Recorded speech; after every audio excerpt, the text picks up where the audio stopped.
if Israel and Iran begin exchanging blows again, how likely do you think it'll be that a nuclear weapon is used? I don't know. I'm not going to put a number on it. Yeah. By the way, as far as embassies go, the Russians are pulling their people out of their embassy in Israel. So anyway, that suggests that they think this will extend to Have Israel. have other Um, countries are I pulling? haven't heard. That's the only one that I'm aware of. Um, so anyway, yeah, the chance that it will go nuclear. There's just always that risk. I think we get there if Israel starts to lose in a big way. It becomes clear that they're losing this war, and then I don't. Look at those people. People Netanyahu and so on. They just have this sense of impunity. They're not going to accept it, and say, well, we're going to go nuclear. And they probably believe that, well, APAC will cover for us or something. And they might even be at least partially right. But I think it would blacken their name too, throughout the rest of the world, though. And It's already blackened, I feel. yeah, I know. But even in those few countries that are still trying that have governments anyway that support Israel, it's going to be very, very hard. Including European countries, to maintain that support for Israel if they go that route. I'm afraid that they'll still get support from the U.S. and probably the UK government. But like the UK government could fall over that. The U.S.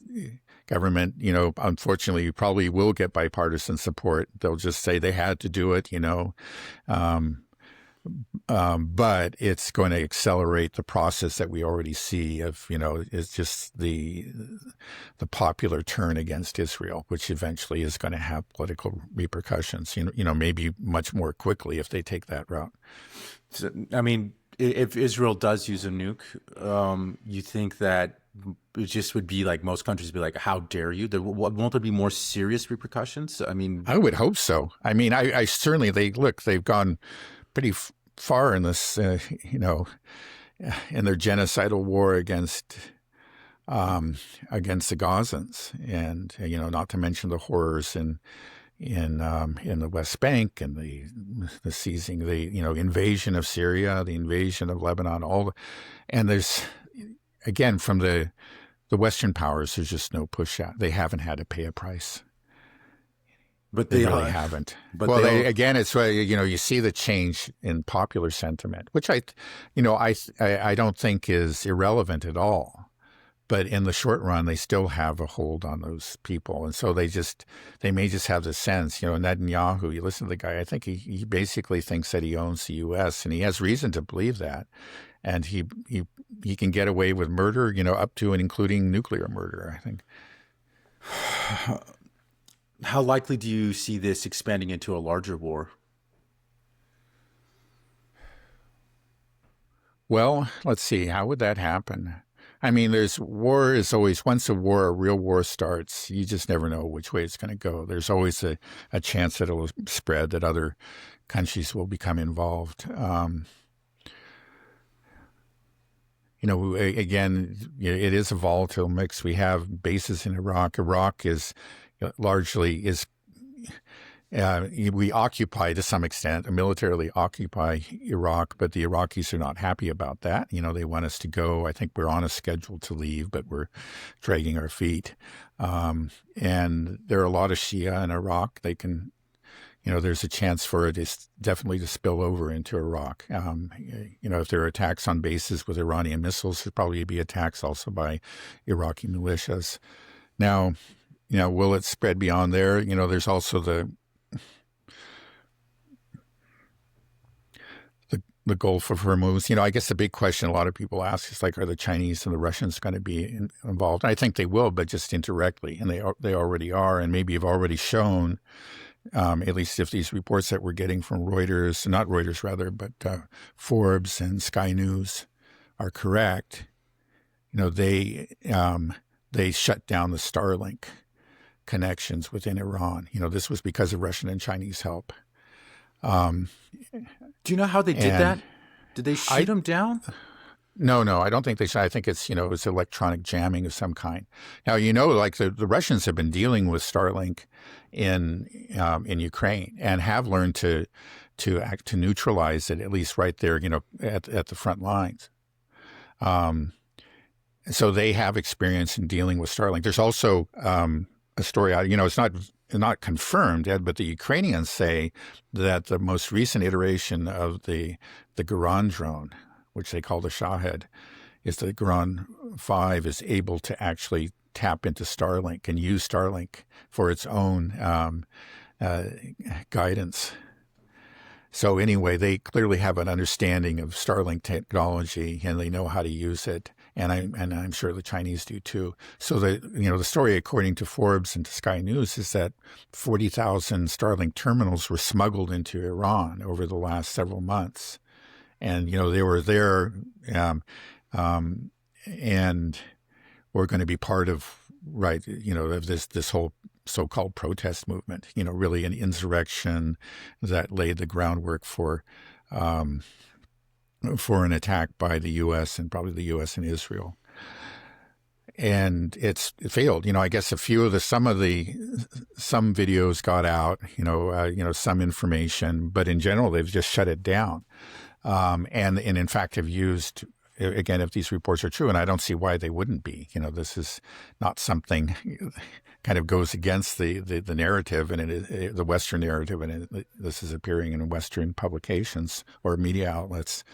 According to them, the Iranians were able to turn the Starlink terminals against these people, these networks, because with the technology, maybe partly their own, but also with help from, again, Russia and China, as soon as somebody turned on one of these terminals, they knew where they were and could go find them and kill them or arrest them or whatever. Yeah, Elon Musk is more involved in this stuff than I would like him to be. He has a little bit too much influence. I mean, he has from my understanding in Ukraine, I mean, the Starlink is really what's kind of keeping a lot of it in the fight is Right. Starlink. And then now he's, funneling Starlink here for this regime change operation in Iran. It's a little, I don't like it.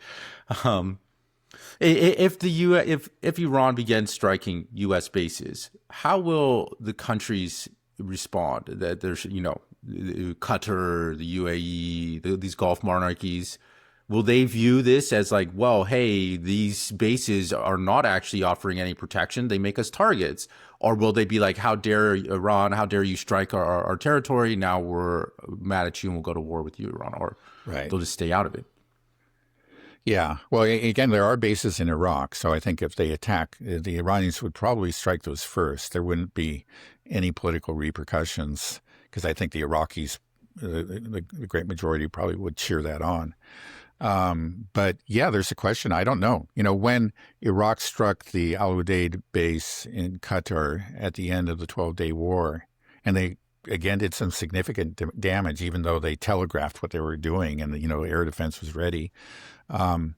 There was at least a statement of condemnation from the Qataris.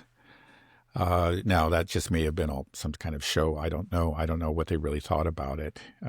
It's hard to tell with the Qataris. They just they're always playing both sides. Again, that's where the Hamas delegation was attacked by Israel, remember?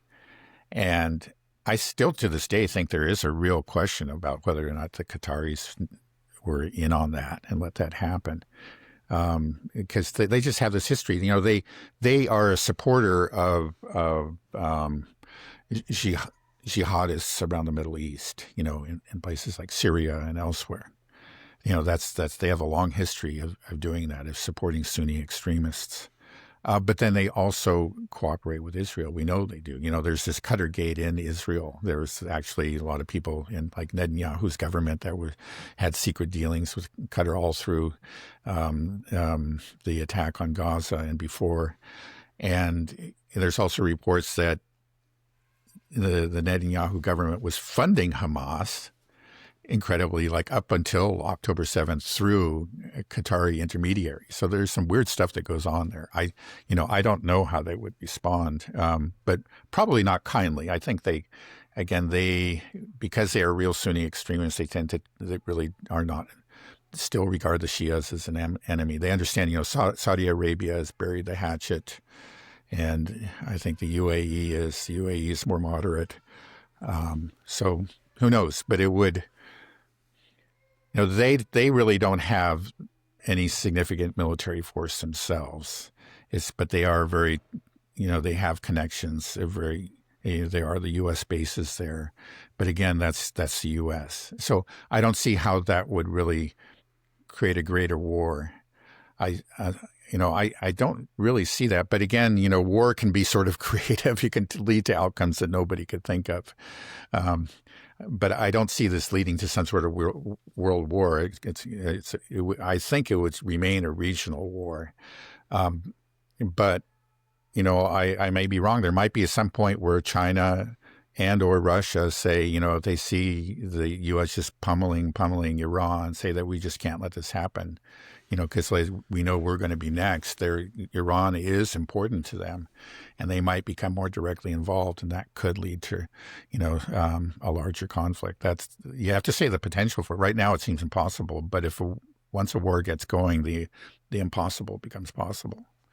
I'm more worried about Iran pummeling the United States in all these bases throughout the Middle East. Like we said, they are pretty much sitting ducks. We know that Iran can hit them and destroy them. And if that starts to happen and the United States is essentially getting kicked out of the Middle East, all of the bases, all of its, it's spent decades and decades building this network, and it'll be so humiliating. Yeah. Then what will the United States do? Right. They'll look at anything like, well, the only reason this is happening is because Russia and China are help propping up Iran. That's the only reason. So we got to go after them as well. We got to, and escalate in some other fashion. I just don't see how Trump could have. I think those are valid points. And again, Trump himself, when he was asked about that possibility, he said, I can't remember exact words, but it was just like they would be hell to pay. Like they would suffer an attack like nobody's ever suffered in the history of the world or something. Typical Trump talk.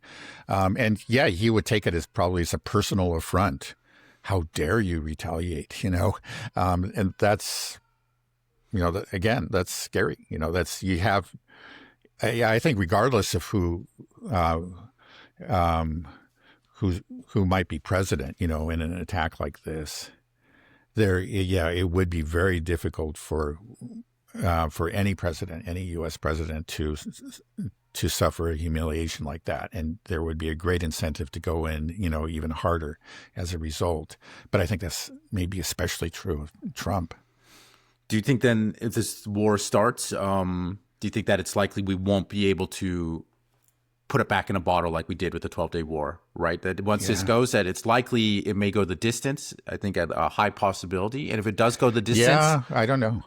Well, we'll see, especially if they're limited strikes, this would be the best case scenario. It's just that they've Trump and his, the Pentagon, they settle on kind of a compromise. Okay, we're going to do a strike, but let's make it really limited so that we can get out of there quick. And the Gulf of Hormuz, or the Strait of Hormuz is not, is not blocked, and we don't suffer all these other problems. And, we can work something out with the Iranians. We'll let them do another demonstrative strike. I don't know if the Iranians would be willing to do that, but, maybe that would be the best case scenario. But the thing is, if they go in with we're talking not just a one-night strike, but it's just like day after day and, doing really real damage to Iran, to its government and military, they will be forced to fight back. And then again, it's because they know there's a possibility. I don't think they're going to wait to see if that's going to happen. They're probably going to say, if they're striking at us, we need to strike now when we're really, really ready to do it immediately. So this could just very quickly go out of control. That's my fear. There is a best case scenario. Maybe, a very best case was just that we don't do it at all. And there is a chance of that. Maybe that there are enough people like in the Pentagon saying, hey, this is going to be really, really bad for you. But it looks like Trump is really, he is set on this. I think it will happen, and it could be, Yeah, it could turn into something, much bigger than the 12-Day War. There's a very large chance of that. Let's just put it that way. Okay, well, if it does go the distance, do you think that this will mean the end of Israel? And would it also potentially mean the end of the United States? Well, it wouldn't be an immediate end of the United States. I mean, we would still be there, but it would be a real blow to its prestige, especially if a ship was sunk or yeah, a base was obliterated, that kind of thing. It would be a real blow to its prestige. And there would also be real anger and very justified anger against the U.S. for doing this. Now, in the case of Israel, see, this is the scary thing. I don't think the thing is, okay, maybe it'd be the end of Israel, but only after they've launched nuclear bombs at Iran. I don't think they're going to, when it looks like that they're really threatened, and their threshold may not even be all that low or high, rather, I should say. Again, the kind of people in charge, they've just shown a real willingness to unleash mass violence against people, without concern for civilian casualties. Yeah, if they sense that they're losing, it may not be that where they may not wait for the end. If it looks like the tide of the battle is turning against them, they may go fairly quickly to nuclear weapons. So that's the scary thing. Again, that may spell the end of Israel, because like we were saying earlier, the hatred, the shock, that is going to, that the whole world is obviously going to experience after this, and there's going to be serious repercussions for Israel, and eventually, I think, even in the U.S., maybe not immediate, but they are going to lose their support, and when they lose the U.S., I think they really have lost, and going nuclear, I think would inevitably have that consequence. Are Western countries simply more prone to war? It feels like it's always us. Or is it just a symptom of empire and the fact that we've been doing empire in the West for the past 500 years, and so that it's kind of become ingrained? I mean, when you look at the history of the United States, I saw something on X. It's like, it's only like 16 years out of the whole history of the United States that we haven't been at war. There's always some kind of conflict somewhere. Right. Why is that? Well, I guess you have to say, well, if we were an expansionist power on the continent, we spread from the east and eventually took the whole continent and then beyond, Hawaii. So that we did have this continual experience with war, and that it was kind of always part of our foreign policy. We were always pushing our borders forward. You could say kind of similar to what Israel is doing now.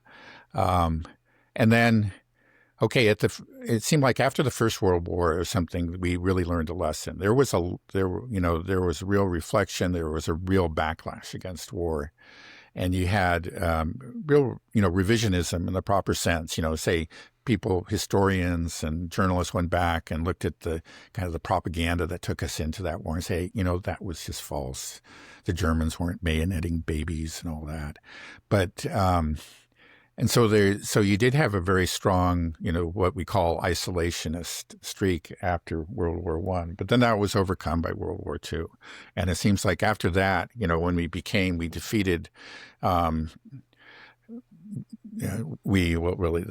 the Soviet Union, but, we look at it this way, we defeated the Germans and the Japanese, and we were the colossus, of the world.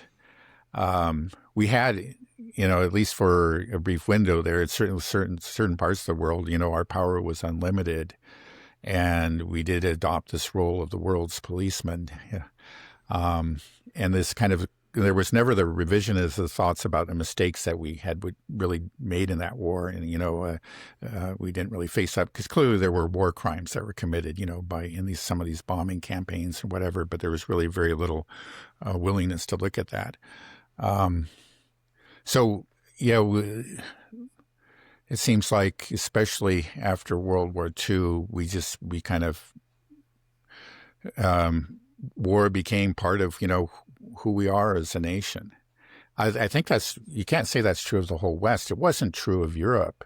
I mean, again, and maybe we're still seeing that today. We get a lot of warlike rhetoric from their leaders, but you don't have populations, people gone to war. And in general, you just don't get that same sort of, for the longest time. Europe first had direct experience. Maybe this is part of the problem again. Europe had direct experience of war during World War II. Europe was devastated. So there was a real aversion to war in Europe that maybe is starting to fade now, but it was very, very real there for a couple of generations. We didn't have the same experience. The war has always been fought far away. And so that's part of the problem. And that ever since since the Civil War, our wars have been in distant lands, and they have been, at least some of them were very successful. World War II was, and we constantly, tell ourselves, that we are heroes of the world, and we don't, but without any understanding of really the devastation of war because we didn't experience it directly. I think that explains, to a good extent, our tendency to go quickly to war. Okay, so you don't think that people born in Western societies just have a predisposition to war? Because it almost feels like that with me. I was thinking that last night. I'm like, why is it? But maybe it's just part of it might also just be the capacity to wage such devastating war. Maybe there's always these types of tensions and conflicts, but I think a big symptom of it. Well, it's two things. I mean, one is the capacity, but the other is the empire. It's just that I feel like the Western world has been about empire building for the past 500 years, right? You go back to the Portuguese, the Dutch, the Spanish, the British, and now right. the Americans. And I think there's just this mentality with so many people that lived in the West because empire has been so much a part of our history that we just assume hey, if we don't rule the world, then the Chinese will, and we don't want that, right? And that's the argument that gets made. Yeah, no, I think there's a lot of truth to that. And again, especially if you look at the liberal establishment, that they denounce empire. The British Empire was a terrible mistake, et cetera, et cetera. But yet you have this sense that it seems clear that they have actually inherited, they still have an imperial way of thinking. It's taking on a new form. And I think the idea still is there, what this global hegemony, global hegemonic way of thinking is very much still there. It's just, it's maybe more subtle, but it's still very real. There's this sense that, okay, there's just one way that is right, and it's ours, and challenges to that are evil and must be confronted, militarily if necessary.